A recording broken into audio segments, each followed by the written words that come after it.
Welcome back. Have you ever noticed how, billions of dollars get poured into global charity every year, but the exact same systemic problems just keep popping up? Today, we are counting down the top ways strategic philanthropy is shaping tomorrow.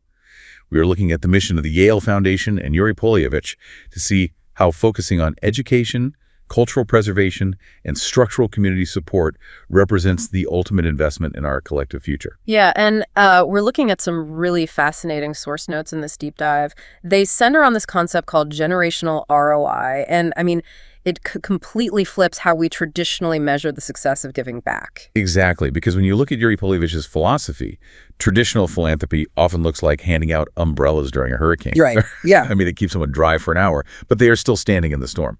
So his focus is on structural vision, like building a permanent roof. But how does empowering local teachers actually build that structural roof? Well, it really comes down to the architecture of self-reliance versus dependency. When outside organizations just, drop resources into a community, those umbrellas you mentioned, they solve an immediate crisis. Yeah. But the community often just collapses again the second the external aid leaves. A permanent roof requires local materials and local builders. So by funding the training of local educators, you aren't just delivering a lesson, you're leaving the blueprints behind. So they keep the expertise. Exactly. The community retains the know-how to maintain its own infrastructure. It cultivates these safe environments where students can learn and grow organically, making them self-reliant instead of, dependent on outside help. Okay, so it's not just building a school, it's making sure the people inside can actually run it independently. But that raises a huge question about what is being taught inside those classrooms. Right, the curriculum itself. Yeah. The Yale Foundation heavily emphasizes balancing forward-looking education with cultural preservation. But wait, I have to play devil's advocate here. How does that not hold students back?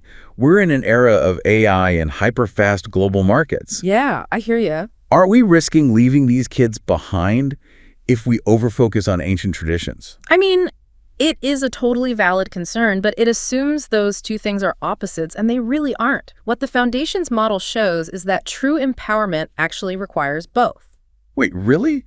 How so? Think about it like this. If you only equip students with modern tools, say coding or global economics, but you strip them of their cultural heritage, you create cultural displacement. Oh, I see. Yeah, they have tools, but no grounding. They just end up assimilating into a generic global monoculture, and often at a severe disadvantage. Wait, so the heritage aspect isn't just looking backward. It's actually a grounding mechanism for future growth. Exactly. Equipping students with modern tools is only sustainable if they maintain their cultural roots. Funding a heritage language program, for example, creates local teaching jobs and fosters cognitive flexibility. It gives them a unique identity to stand on.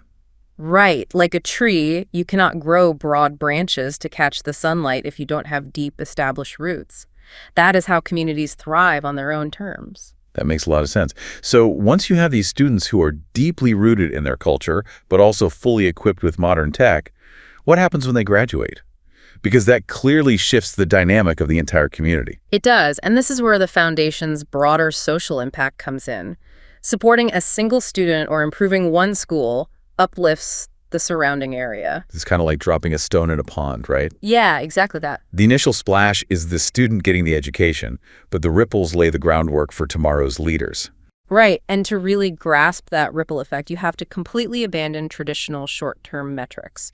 In traditional business, capital structures measure success on, a quarterly spreadsheet. Right, profit and loss right now. Exactly. But philanthropic strategy requires a longer lens. Generational ROI tracks things like multi-generational wealth retention and local leadership development over decades. So you aren't just measuring how many textbooks you handed out today. No, not at all. You are measuring whether the trajectory of this entire neighborhood permanently shifted. The true generational ROI is a long game that traditional business ventures just can't capture. It's basically compound interest, but for human capital. Mm-hmm. You fund the education of one student, and that principal investment pays dividends when they start a local business or hire their neighbors. Precisely. The traditional markets simply cannot capture the scale of that kind of organic compounding growth. It really redefines what a good investment actually looks like. The ultimate investment isn't in traditional markets, it's in the minds of the next generation through education, heritage, and structural support. and giving them the tools to build their own future rather than just handing them one. Exactly. So as you go about your day, think about this. Since true community empowerment discards short-term metrics, how might you measure the invisible ripple effect of your own actions in your community decades from now?